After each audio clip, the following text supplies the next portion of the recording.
नमस्कार साथियों, मेरा नाम है अशोक पांडे और मेरे चैनल जय विद अशोक में आपका स्वागत है। फ्रेंड्स, आज हम इंडियन इकोनॉमी मॉड्यूल सी चैप्टर नंबर 27 का पार्ट 4 करने वाले हैं। तो इसके पहले फ्रेंड्स हमने 3 पार्ट देख लिए हैं, जिसमें हमने PFRDA जो कि पेंशन फंड रेगुलेटर होता है, सेबी जो कि कैपिटल मार्केट या शेयर मार्केट का रेगुलेटर होता है, और IRDA जो कि इंश्योरेंस मार्केट का रेगुलेटर होता है, इसके बारे में पढ़ लिया है। सिर्फ रिजर्व बैंक ऑफ इंडिया बचा हुआ है, लेकिन RBI का जो टॉपिक है फ्रेंड्स वो थोड़ा बड़ा है, तो मे बी कि जो है हमें इसमें पार्ट 4 ये है, हो सकता है पार्ट 5 और 6 भी आ जाए, क्योंकि काफ़ी डिटेल में हमें RBI के बारे में चर्चा करनी है। यहाँ पर हम what is financial sector regulator और all about organisational structure of RBI पढ़ेंगे। तो चैप्टर का जो शुरुआत है वो इस मतलब पार्ट से शुरू हुई है। मैं पीछे की तरफ से पढ़ाता हुआ आ रहा था, तो यहाँ से स्टार्टिंग है, ठीक है ना। तो इंट्रोडक्शन कहीं ना कहीं चैप्टर का यहाँ पर है, ओके। तो हम पहले ये देखेंगे कि भाई जो है इंट्रोडक्शन क्या है, फिर फाइनेंशियल सेक्टर रेगुलेटर कौन कौन से हैं, and then we will go for RBI।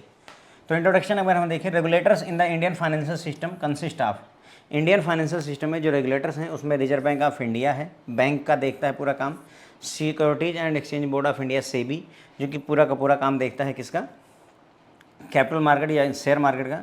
Insurance regulatory and development authority insurance को देखती है, और PFRDA pension fund regulatory and development authority pension का देखती है। तो इसमें से फ्रेंड्स हमने ये कवर कर लिया है, ये कवर कर लिया, ये कवर कर लिया है। ये पार्ट 1 में कवर किया, ये पार्ट 2 में कवर किया, ये पार्ट 3 में कवर किया है, और नाउ पार्ट 4, 5 एंड 6 में हम RBI को कवर करने वाले हैं, पढ़ चुके हैं, ठीक है।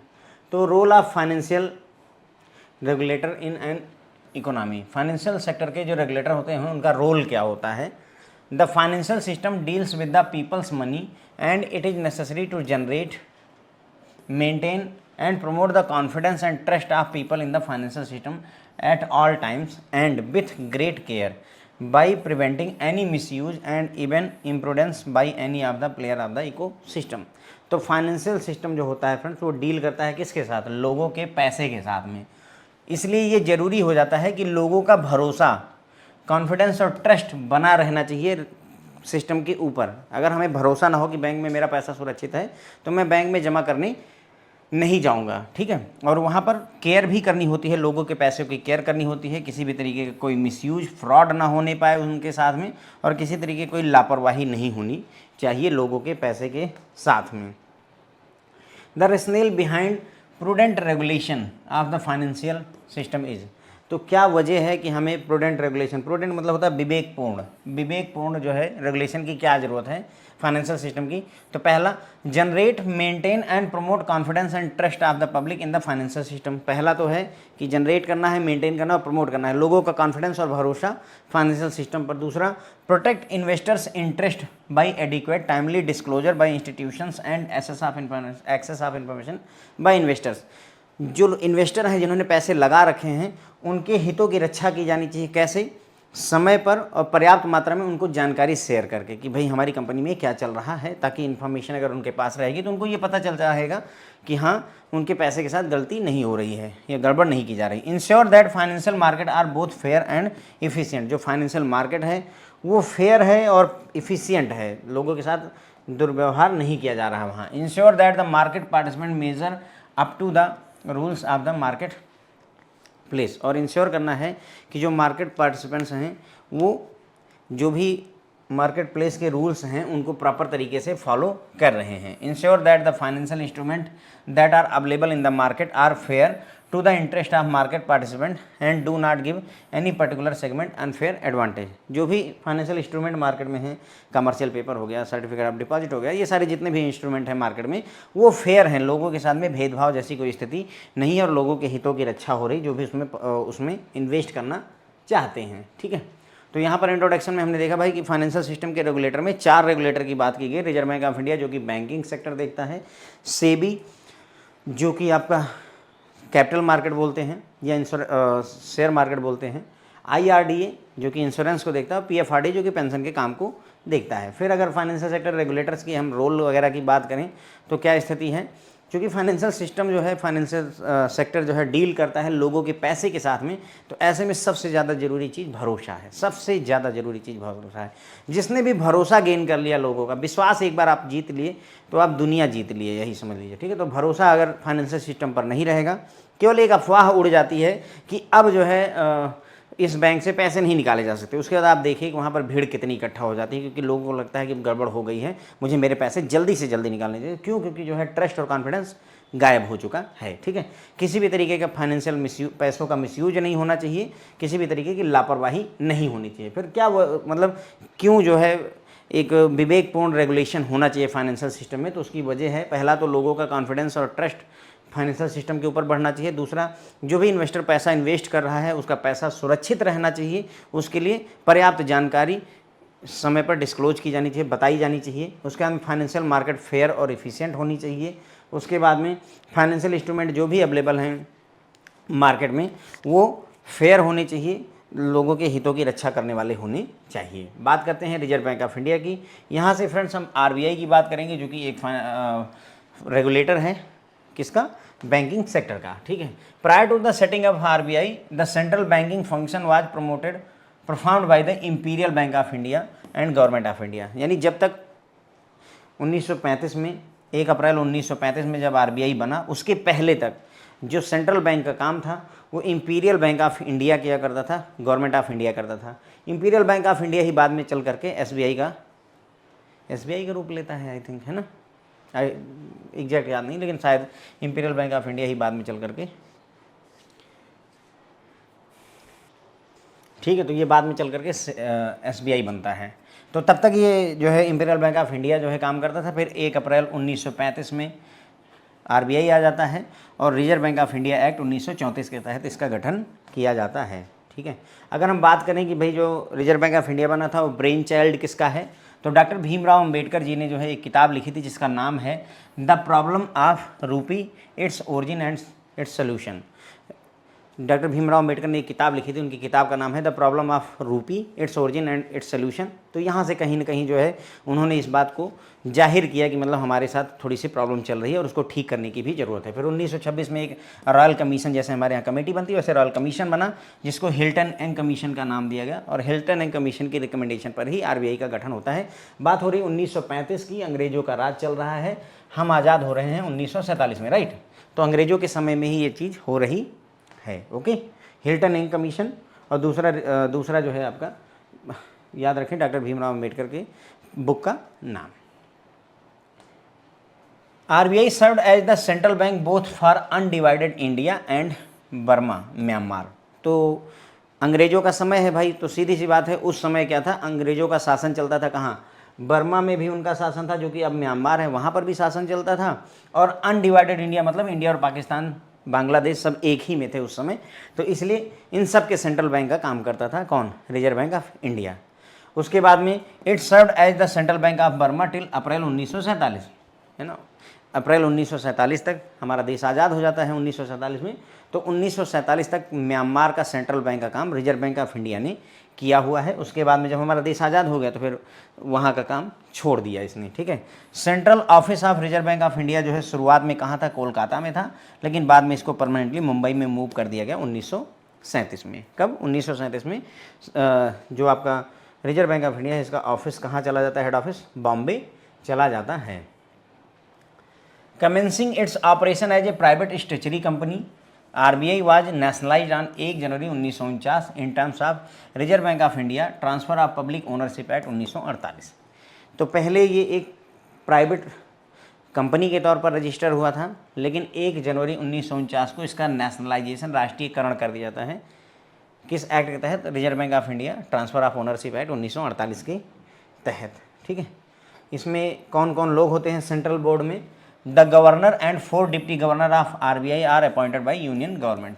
गवर्नर और 4 डिप्टी गवर्नर जो होते हैं इनको केंद्र सरकार द्वारा अपॉइंट किया जाता है। जो आरबीआई का कंट्रोल है वो सेंट्रल बोर्ड ऑफ डायरेक्टर्स के पास होता है, और सेंट्रल बोर्ड ऑफ डायरेक्टर्स में एक तो गवर्नर होते हैं, 4 फ्रेंड्स डिप्टी गवर्नर होते हैं, 10 डायरेक्टर होते हैं नॉन ऑफिशियल, जिनको नॉमिनेट किया जाता है सेंट्रल गवर्नमेंट या यूनियन गवर्नमेंट द्वारा डिफरेंट फील्ड से, 2 गवर्नमेंट ऑफिशियल्स होते हैं और 4 अदर ऑफिशियल्स होते हैं, और ये 4 जो आरबीआई के लोकल बोर्ड हैं उनमें से ये एक एक ऑफिशियल को यहाँ पर उठाया जाता है। तो ये कुल मिलाकर के इनका जो रिजर्व बैंक ऑफ इंडिया का सेंट्रल बोर्ड है उसमें इतने लोग हो गए। एक तो गवर्नर हो गए, 4 डिप्टी गवर्नर हो गए सर आपके, 10 डायरेक्टर हो गए आपके, उसके बाद में 2 ऑफिशियल गवर्नमेंट ऑफिशियल और 4 लोकल बोर्ड के 4 ऑफिशियल और, तो कुल मिलाकर के 1 और 4 5, 15 2 17 और 4 21, मेरे ख्याल से 21 लोग कुल मिलाकर के इसके बोर्ड में होते हैं। ठीक है, फिर आ जाता है organisational structure of RBI central board of directors में। देखिए मतलब इसमें ये है कि मतलब आदमी अगर ज्वाइन करे तो प्रोग्रेस कैसे करता है हम ये देखें। जैसे बैंकों में भी कहीं ना कहीं आप अगर सपोर्ट स्टाफ के तौर पर ज्वाइन किए हैं, फिर आप असिस्टेंट मैनेजर बनते हैं, स्केल 2 मैनेजर बन जाते हैं, फिर एजीएम हो जाता है। यहाँ पर सीनियर मैनेजर वगैरह का कॉन्सेप्ट नहीं है आरबीआई में। मैनेजर के बाद सीधे एजीएम यानी असिस्टेंट जनरल मैनेजर, फिर डीजीएम बन जाते हैं डिप्टी जनरल मैनेजर, फिर जीएम की पदवी मिलती है, जनरल मैनेजर हो जाते हैं, फिर सीजीएम बनते हैं, चीफ जनरल मैनेजर। ठीक है, अभी तक बैंकों में सीजीएम तक का ही पद है, इसके ऊपर का पद नहीं दिया गया है। सीजीएम के बाद सीधे ईडी आ जाते हैं। लेकिन आरबीआई में पीसीजीएम भी होता है, प्रिंसिपल चीफ जनरल मैनेजर भी होते हैं, ईडी होते हैं, डिप्टी गवर्नर होते हैं और गवर्नर होते हैं। कुल मिलाकर के इतनी लोग लगते हैं। तो गवर्नर इज देयर, आरबीआई का गवर्नर, 4 डिप्टी गवर्नर हो गए, कई सारे एग्जीक्यूटिव डायरेक्टर्स होंगे, प्रिंसिपल चीफ जनरल मैनेजर्स होंगे, चीफ जनरल मैनेजर उनके नीचे काम करेंगे, जीएम्स होंगे, डीजीएम होंगे, एजीएम होंगे, फिर एजीएम से छोटा मैनेजर, असिस्टेंट मैनेजर और सबसे नीचे सपोर्ट स्टाफ होता है। तो ये कुल मिलाकर के इनका जो है एक चार्ट है। ठीक है, तो हमने रिजर्व बैंक ऑफ इंडिया में देखा कि भाई जब तक आरबीआई नहीं बना था 1935 में, तब तक जो है इंपीरियल बैंक ऑफ इंडिया और government of India central bank का यानी आरबीआई का काम किया करती थी। 1 अप्रैल 1935 को, ये डेट थोड़ा इंपॉर्टेंट हो जाएगी, 1 अप्रैल 1935 को आरबीआई का गठन कर दिया जाता है। Reserve Bank of India act 1934 के तहत ये किया जाता है। आरबीआई के गठन के पीछे 2 लोगों का हाथ है। एक तो हिल्टन यंग कमीशन की रिकमेंडेशन पर इसको बनाया गया था और दूसरा डॉक्टर भीमराव अंबेडकर जी ने जो किताब लिखी थी द प्रॉब्लम ऑफ रूपी, its origin and its solution, उसका भी बहुत बड़ा योगदान रहा है। ठीक है, उसके बाद में जब तक देश आज़ाद नहीं हुआ था तब तक reserve Bank of India undivided India का और बर्मा यानी कि म्यांमार का भी सेंट्रल बैंक का काम किया करता था। सेंट्रल बैंक का काम जो है बर्मा या म्यांमार का सेंट्रल बैंक का काम जो है अप्रैल 1947 में छोड़ दिया गया, क्योंकि हमारा देश आज़ाद होने की कगार पे था या हो चुका था। ठीक है, उसके बाद में रिजर्व बैंक ऑफ इंडिया जो है उसका जो ऑफिस था इनिशियली कोलकाता में था और बाद में फिर जो है बॉम्बे में शिफ्ट कर दिया गया 1937 में। रिजर्व बैंक ऑफ इंडिया पहले एक प्राइवेट स्टेचुरी कंपनी के तौर पर, प्राइवेट कंपनी होती है, प्राइवेट स्टेचुरी मतलब संवैधानिक कंपनी हो गई, और उसके बाद में इसका नेशनलाइजेशन, बैंकों का नेशनलाइजेशन किया गया। उसी तरीके से आरबीआई का राष्ट्रीयकरण किया गया 1 जनवरी 1949 को। Reserve Bank of India transfer of public ownership act 1948 के तहत। इसमें गवर्नर और 4 डिप्टी गवर्नर होते हैं जिनका अपॉइंटमेंट यूनियन गवर्नमेंट द्वारा किया जाता है।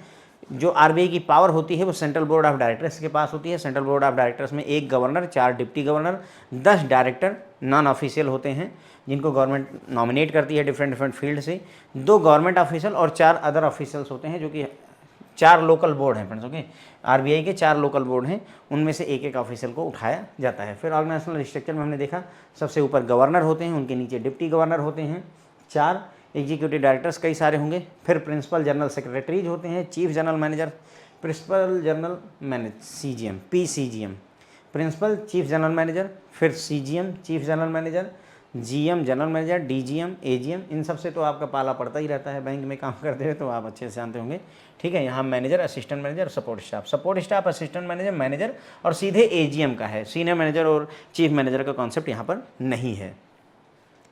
ऑब्जेक्टिव की बात करें भाई कि आरबीआई का ऑब्जेक्टिव क्या है, तो main objective of RBI may be stated as follows: to maintain monetary stability such that the business and economic life of the country can deliver the welfare gain of the mixed economy. तो RBI क्या करेगा, monetary stability को maintain करके रखेगा ताकि business और economy दोनों फले फूले और जनता को उसका फ़ायदा मिले। To maintain financial stability and ensure sound financial institution so that the economic unit can conduct their business with confidence. Financial stability को मेंटेन करना है और साथ ही साथ में अच्छे फाइनेंशियल इंस्टीट्यूशन इस्टेब्लिश करने हैं ताकि जो इकोनॉमिक यूनिट्स हैं वो अपना बिजनेस यानी कि जो हमारे जो बिजनेसेस हैं वो अपना काम अच्छे से और कॉन्फिडेंस के साथ में कर सकें। To maintain stable payment system, एक अच्छा पेमेंट सिस्टम होना चाहिए ताकि जो फाइनेंशियल ट्रांजैक्शन है वो सेफली और इफ़िशिएंटली एग्जीक्यूट की जा सकें। अगर पेमेंट सिस्टम अच्छा ना हो तो हम परेशान ही रहेंगे। तो ensure that credit allocation by the financial system broadly reflect the national economic priority and social concern. तो जो भी लोन बांटे जा रहे हैं उसमें ये इंश्योर किया जाए कि जो हमारे देश की प्रायोरिटीज़ हैं, इकोनॉमिक प्रायोरिटी और सोशल प्रायोरिटी, सोशल कंसर्न्स हैं, उनको ध्यान में रख करके लोन बांटा जाना चाहिए। To regulate the overall volume of money and credit in the economy to ensure the reasonable degree of price stability. मतलब यहाँ पर क्या करना है कि कितना पैसा मार्केट में होना चाहिए, कितना लोन बंटना चाहिए, उसको रेगुलेट करके रखना है ताकि प्राइस में स्टेबिलिटी बनी रहे। प्राइस में स्टेबिलिटी नहीं रहेगी कब? जब बहुत ज़्यादा पैसा मार्केट में हो जाएगा तो प्राइस में स्टेबिलिटी नहीं रहेगी, लोग महंगे में खरीदना शुरू कर देंगे। ठीक है। To promote the development of financial market and system to enable itself to operate and regulate. इसके अलावा डेवलपमेंट करना है, प्रमोट करना है development of financial market, financial market को डेवलप करना है और ऐसा सिस्टम बनाना है जो कि खुद को ऑपरेट कर सके, खुद को रेगुलेट कर सके। ठीक है। तो ये हमने एजीएम वगैरह सारा कुछ देख लिया था। तो यहाँ पर हमने देखा कि आरबीआई का ऑब्जेक्टिव क्या है भाई। तो आरबीआई का ऑब्जेक्टिव है, एक तो मॉनेटरी स्टेबिलिटी बनी रहनी चाहिए ताकि बिजनेस फले और फूले, फाइनेंशियल स्टेबिलिटी बनी रहनी चाहिए और अच्छे लेवल के बैंक वगैरह हो गए, फाइनेंशियल इंस्टीट्यूशंस वगैरह हो गए, एनबीएफसीज वगैरह होनी चाहिए। ये सारी चीज़ें मार्केट में रहनी चाहिए ताकि बिजनेस आसानी से हो सके, अच्छे से हो सके। पेमेंट सिस्टम स्ट्रांग होना चाहिए हमारा ताकि ट्रांजैक्शन को कॉन्फिडेंस के साथ किया जा सके। जो भी क्रेडिट एलोकेशन यानी लोन वगैरह जो दिया जा रहा है फाइनेंशियल सिस्टम में, वो जो देश की इकोनॉमिक प्रायोरिटीज़ वगैरह हैं, सोशल कंसर्न है, उसको ध्यान में रखते हुए यानी गरीबों को भी लोन दिया जाए, अमीरों को भी लोन दिया जाए, सिर्फ अमीरों को ना दिया जाए। ओके। उसके बाद में ओवरऑल कितना मनी मार्केट में रहना चाहिए, कितना लोन मार्केट में बांटा जाना चाहिए, ये सारी चीज़ों को भी रेगुलेट करने की जिम्मेदारी जो है आरबीआई की होती है ताकि प्राइस की स्टेबिलिटी बनी रहे, दाम बहुत ज़्यादा ना बढ़े। देखिए जैसे जिसके पास ज़्यादा पैसा हो जाता है फिर वो वीआईपी नंबर गाड़ियों का खरीदने लगता है, 0001, 0002 है ना, या 4x1 इस तरीके के नंबर। क्यों? क्योंकि ये पैसा ज़्यादा है। अगर पैसा ज़्यादा नहीं होगा आपके पास में तो आप ये काम नहीं करेंगे। वही बोल रहा है यहाँ पर कि ओवरऑल कितना वॉल्यूम ऑफ मनी मार्केट में होना चाहिए वो इंश्योर करने की जरूरत है, वरना प्राइस की स्टेबिलिटी नहीं रहेगी, प्राइस बढ़ जाएगा। ठीक है। उसके बाद में फाइनेंशियल मार्केट के डेवलपमेंट को प्रमोट करने के लिए भी प्रयास करना है इनको और ऐसा सिस्टम बनाना है जो कि खुद को ऑपरेट और रेगुलेट कर सके। रोल्स एंड फंक्शंस की अगर हम बात करें भाई कि आरबीआई का रोल और फंक्शन क्या है, तो Reserve Bank of India undertakes the numerous activities all related to the nation's financial sector encompassing and extending beyond the functions of typical central bank. मतलब कहने का ये है कि रिजर्व बैंक ऑफ इंडिया बहुत सारे काम करता है, सारे के सारे फाइनेंशियल सेक्टर से रिलेटेड होता है।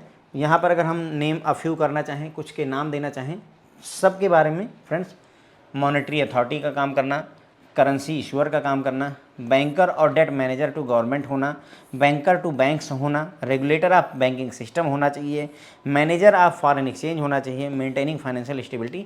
तो ये सारे काम आरबीआई द्वारा किए जाने होते हैं। ठीक है, ये सारे के सारे काम। इसके अलावा एक दो और हैं। और फ्रेंड्स ये ध्यान रखिए, ये सारे के सारे टॉपिक हैं। अगले लेक्चर में हम सारे टॉपिक पर मॉनेटरी अथॉरिटी के तौर पर क्या करना है, इशूअर ऑफ करेंसी के तौर पर क्या करना है, सब के बारे में डिटेल में चर्चा करेंगे, छूटेगा कुछ नहीं। ठीक है। तो यहाँ पर हमने देख लिया कि भाई आरबीआई का ऑब्जेक्टिव क्या है। फिर रोल एंड फंक्शन में अगर देखें तो एक सेंट्रल बैंक से ज़्यादा काम करने की जिम्मेदारी आरबीआई ने लेकर रखी हुई है और जितनी भी एक्टिविटीज़ ये करते हैं वो सब फाइनेंशियल अपने देश के फाइनेंशियल सेक्टर से ही रिलेटेड है। उसमें कुछ कामों को अगर हम गिनाएं तो मॉनेटरी अथॉरिटी का काम करना, इशूअर ऑफ करेंसी का काम करना, बैंकर और डेट मैनेजर टू गवर्नमेंट बनना, बैंकर टू बैंक्स बनना, रेगुलेटर ऑफ बैंकिंग सिस्टम का काम करना, फॉरेन एक्सचेंज के मैनेजर का काम करना, फाइनेंशियल स्टेबिलिटी को मेंटेन करना। These all the task are needed to be taken care of by RBI. ठीक है। तो बस यहीं पर रिजर्व बैंक ऑफ इंडिया के बारे में थोड़ी सी बातें खत्म हो जाती हैं। रोल्स और इसके बारे में अगले 2 लेक्चर लगने वाले हैं मेरे ख्याल से, लेक्चर नंबर 5 और 6। इन्हीं के बारे में हम पूरा डिटेल में डिस्कस करेंगे कि आरबीआई क्या क्या काम करता है। Thank you so much friends.